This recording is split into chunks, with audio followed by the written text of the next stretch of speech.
वरिष्ठ कांग्रेस नेता योगेश मिश्रा ने मोदी सरकार के आर्थिक मोर्चे पर विफल रहने का आरोप लगाया है। उन्होंने कहा कि हालिया केंद्रीय बजट में अलवर सहित पूर्वी राजस्थान नहर परियोजना के लिए कोई भी प्रावधान नहीं किया गया, जबकि ईआरसीपी को राष्ट्रीय परियोजना घोषित करने की जरूरत है।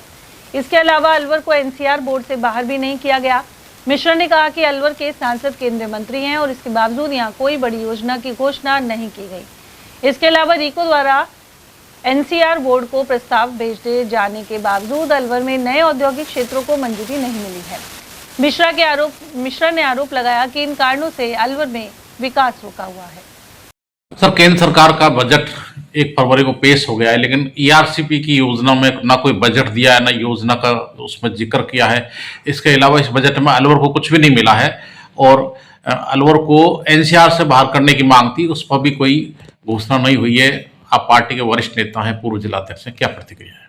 देखिए, जिस तरीके से केंद्र सरकार का बजट आया है वो सपना दिखा रहे हैं, जैसे मुंगेरी लाल के हसीन सपने होते हैं ना, 2047 का विकसित भारत। आप बताइए, अभी 2026 चल रहा है, 47 में ना तो मोदी जी रहेंगे, ना हम रहेंगे, ना आप रहेंगे। कितने साल है अभी? इनको बजट में ईआरसीपी को राष्ट्रीय परियोजना घोषित करना था, जो इन्होंने नहीं किया। अलवर को एनसीआर से बाहर करना था, जो इन्होंने नहीं किया। अलवर में कोई रेलवे का कोई नई लाइन का प्रोजेक्ट नहीं, अलवर में कोई नई सड़क नहीं, अलवर में पानी की कोई व्यवस्था नहीं। तो अच्छा होता अगर ये ईआरसीपी कोई राष्ट्रीय परियोजना घोषित कर देते, तो अलवर जिले सहित ईस्टर्न राजस्थान के 13 जिले हैं, उनको इसका फायदा मिलता और हम मानते कि अलवर का कहीं रीजन पूरे बजट में अलवर का जिक्र तक नहीं है। जबकि हमारे यहाँ से माननीय केंद्रीय मंत्री भूपेंद्र यादव जी केंद्र मंत्री है, उनका लोकसभा क्षेत्र है और मैं तो आपके चैनल के माध्यम से भूपेंद्र जी से भी निवेदन करूंगा कि उनको केंद्र सरकार में माननीय वित्त मंत्री जी से मिलकर, प्रधानमंत्री जी से मिलकर अलवर को ईआरसीपी को राष्ट्रीय परियोजना घोषित कराना चाहिए, अलवर को एनसीआर से बाहर कराना चाहिए, यहाँ नए नए प्रोजेक्ट लाने चाहिए। क्योंकि अब अलवर जब से जिले के टुकड़े हुए हैं, या पर्यटन के सिवाय कोई उद्योग धंधा रहा नहीं, पर्यटन के लिए भी इन्होंने कुछ नहीं किया।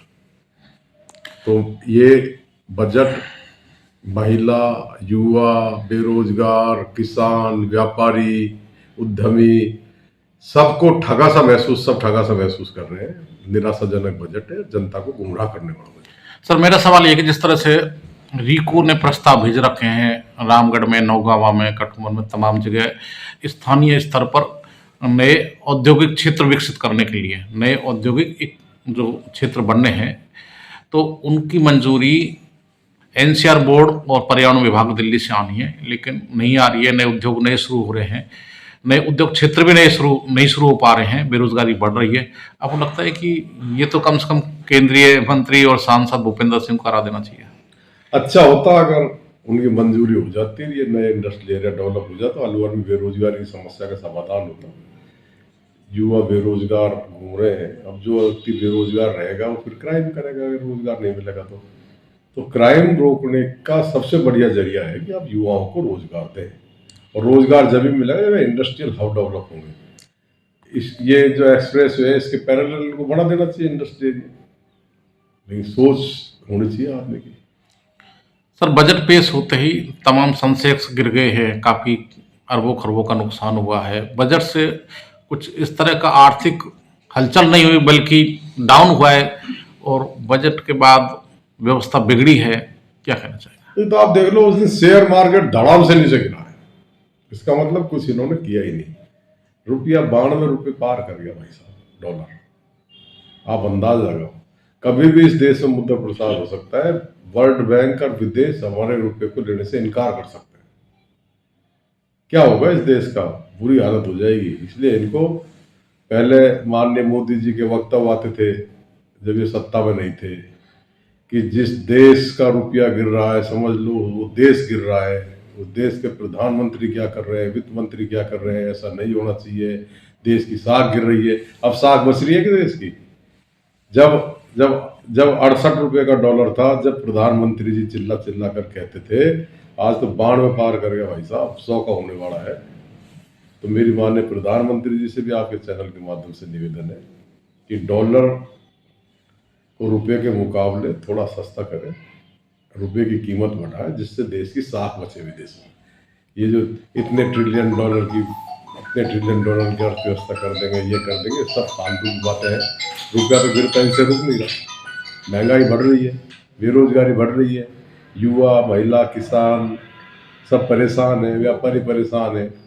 अब शेयर मार्केट के हाल देख लो आप क्या हो रहे हैं, चांदी देख लो कहाँ पहुंच गई, सोना कहाँ पहुंच गया। जबकि ये भारत में जिस तरीके की संस्कृति है, 70% से ज़्यादा लोग यहाँ किसान वर्ग के शादी ब्याह में सोना चांदी बनवाते हैं अपने बच्चों को भविष्य सुरक्षित रखने के लिए।